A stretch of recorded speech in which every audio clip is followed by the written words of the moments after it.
What is it like to work in IT? First off, there's going to be some huge sweeping generalities and simplifications in some of these. Understand that the IT field, IT actually stands for information technology, and it covers a huge gambit. And if you don't work in IT, you will not understand this. But you might have somebody, well, to take myself.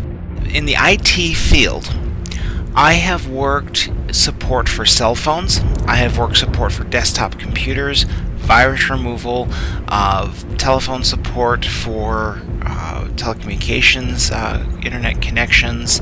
I've done network communication issues, set up computer networks, line technicians for installers for different telecommunication services.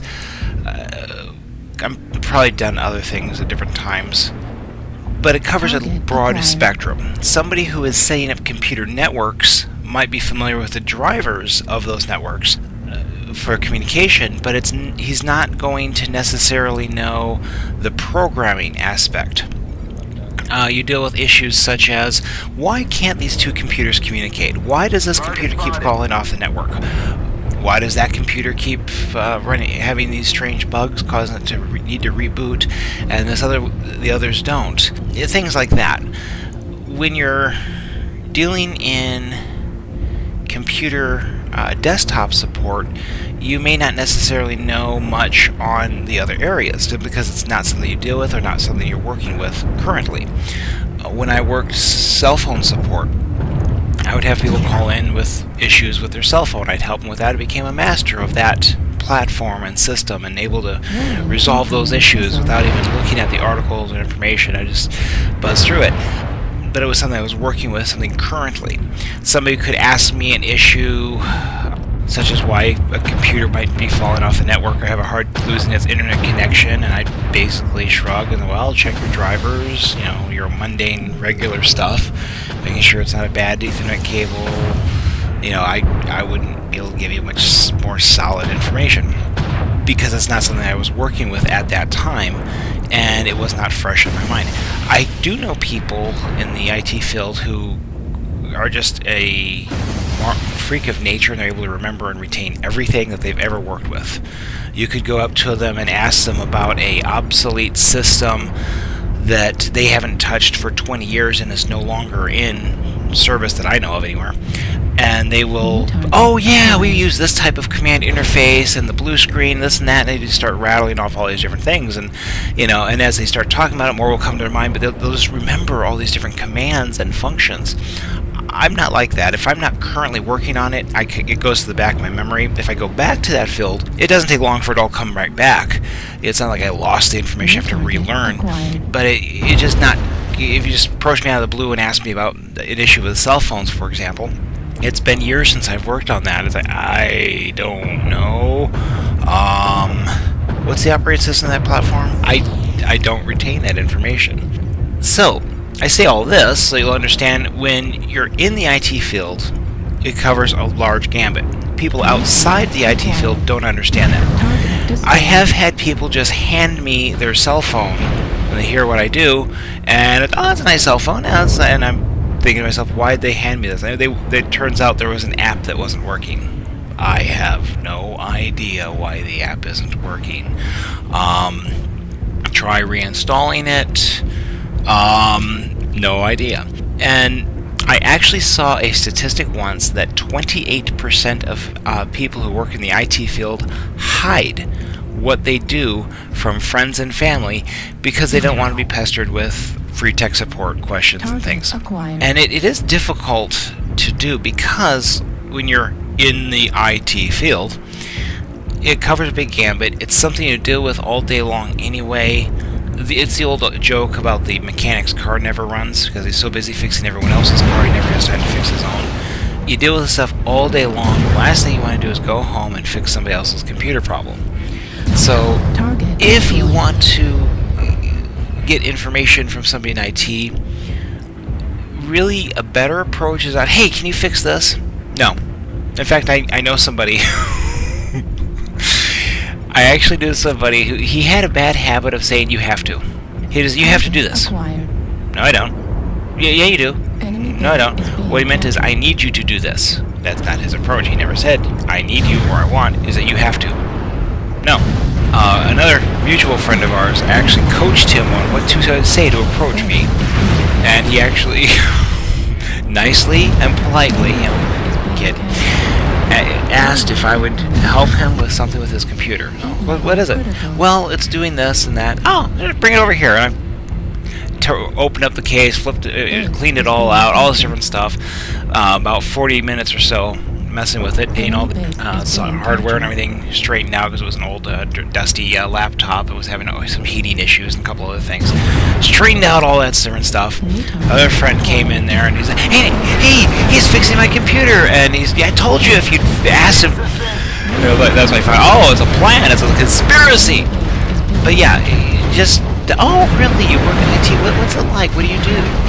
Does it work with servers? Is it networking? Is it, whatever? Find out what that is. Oh, okay. And is it sort of like, this or that? Kind of get some information. So there's, hey, I've been having an issue. Do you know anything about this? Would be far better if we're able to approach, far more likely to get information than to say, oh, hey, can you fix my phone? No, I know nothing about that phone. There's Android, there's iOS, there's Windows phones. Those are getting more and more rare. I have no idea what that platform is. One thing to understand in working in IT is due to subcontractors, contract employees, all these different things going on. Flood of people coming into the industry, as well as management and supervisors that don't necessarily understand all of the aspects, has very much created an environment where it depends a little bit by company, it depends a little bit by department and situation, but to be perfectly honest, there is very much an element of don't let people know what you do. If you teach too much of your job to somebody else in the same department, if they learn too much about what you're doing, they may go to a manager and say, hey, I can do that job and this job for this much less, saving you money. And that has happened, and people have been, fired and different things. In fact, if you ask too many questions in IT in some of the areas, how do you do that? I would approach it because I'm just wanting to learn how that works, or what do we do with this? And some IT people will be open and show you, sure, no problem, and they'll help you learn.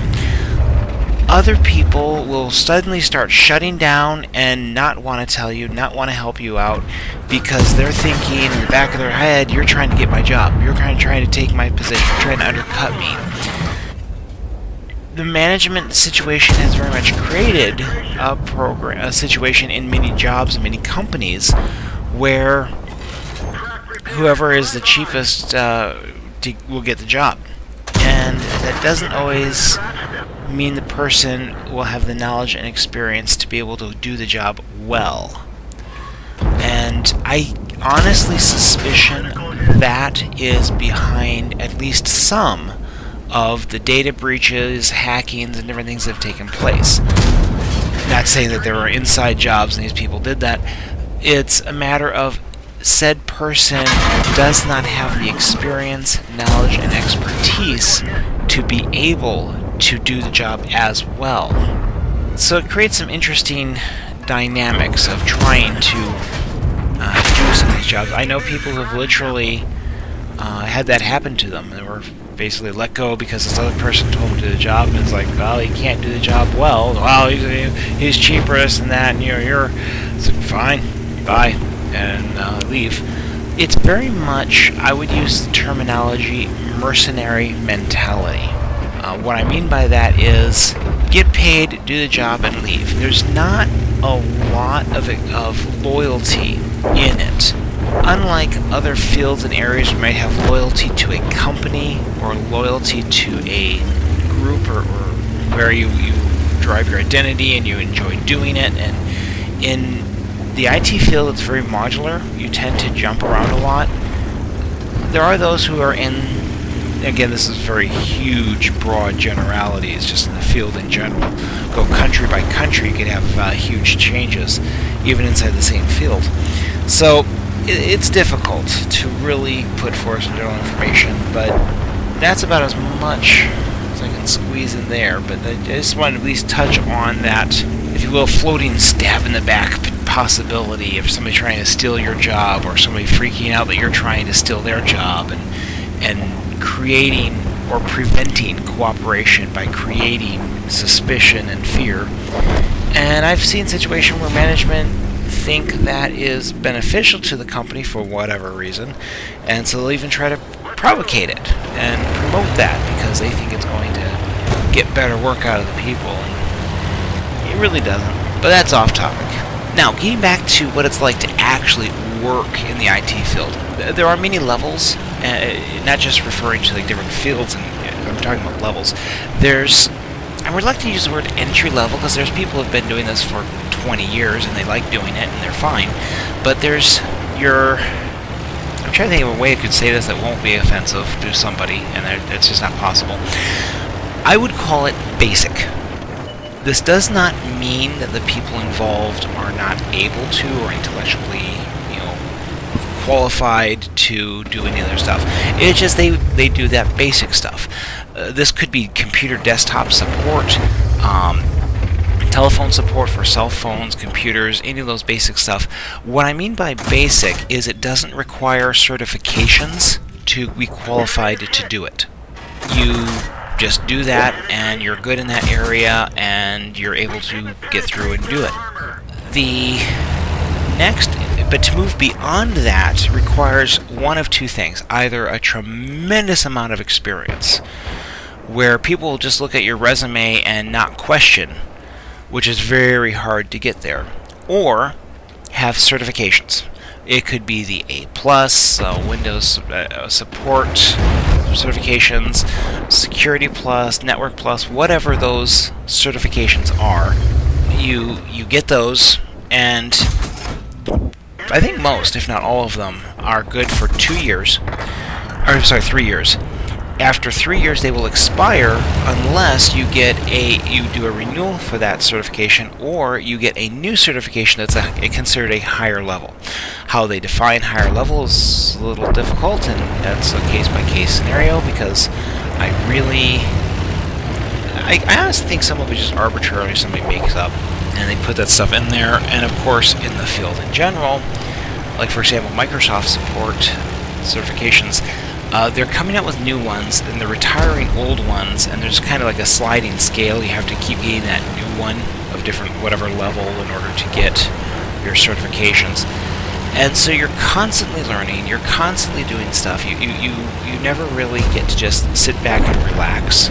You go into the IT field, you are going to be doing stuff. Always working, applying, and because of that, it's not for everyone. My frustration with a lot of the certifications actually is the certifications themselves. They expire, you have to constantly get new ones, all this different stuff. That's all, obvious run-of-the-mill things. But what's frustrating is so many of the tests I have seen, you could pass the test and not know anything about the field. You could study for that test and get all these different things and get that done. There's actually one question I saw on a test that was literally, select the socket this processor goes to. You could, if you memorized all processors and sockets, and there are people who do that trying to pass some of these tests, okay, yeah, you memorize that socket. That doesn't mean you understand what multi-core threading is. It doesn't mean what hyper-threading is. It doesn't mean you understand the relation between RAM speed and processor. You could pass the test and not know anything in IT, or be able to be useful in IT. You could have somebody who is a great tech, knows their stuff, and they could fail those tests because they didn't know off the top of their head whatever bits of information they were looking for. And that is a very difficult thing to test. You run into the same thing with airline pilots, believe it or not. I've seen shows and they talk about some of these things. They are not able to judge when your flying skills will degrade or deteriorate. So I think they have a mandatory retirement at 60 or 65. It's just mandatory, you can't fly anymore commercially. There's pros and cons to that, and with that, you can have times where a pilot will be able to tell you exactly what to do, all this different stuff, but when they're flying, an emergency happens, something comes up, and they're flustered, they don't know, all this different stuff. So, and I'm going into area I don't really know. I'm just relaying some things I saw in some shows talking about plane crashes and different stuff. So I mean, it's not like I really know much. I'm just trying to find a different field that I could make some comparisons to. Probably just edit that part out. But you can have an IT professional literally know nothing on some of these things, but they're able to pass all these tests.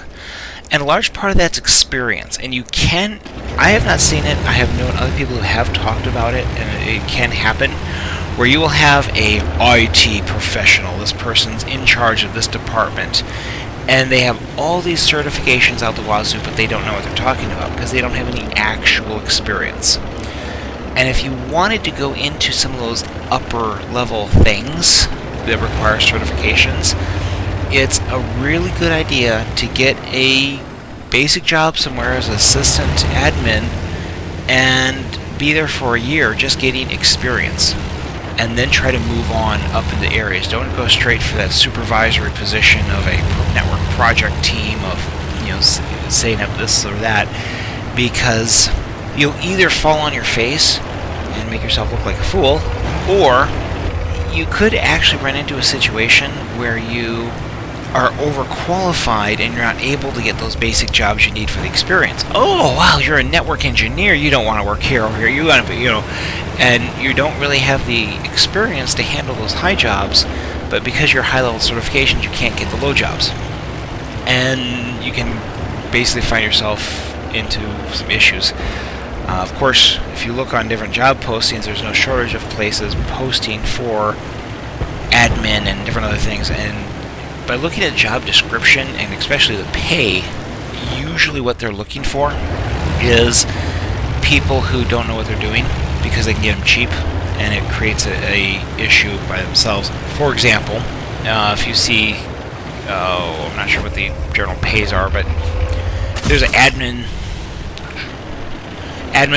position posted for $10 an hour, and this and that, and Rockstar. If you see Rockstar in there, if you see Rockstar in the posting, be very cautious. It could be a good job to go to start out with, get some experience, but it is not probably going to be a good position to stay long term. Just from what I've seen in the pays and the listings and stuff, I was just like, not working there. A little bit of side tangent, trying to stay somewhat focused. There's just so much to cover. It's a little hard to do this in one video, and I'm not going to make multiples of the whole series of categories because I don't think anyone really cares. It's just another video I wanted to put out there just for some general information, and it's probably already too long. So we'll see what's left after I edit it down. Hopefully I didn't wander too far off the main topic. Something to consider though when you work in IT is everyone not in IT will not really understand what you're doing, so you start trying to talk or explain, it will create more issues, as people will ask, well, what do you do with that, or how does that, or what's that, and then you explain to them you might as well be discussing quantum mechanics. In fact, they'd probably find quantum mechanics more interesting. At any rate, there's at least some general information I thought you might find interesting.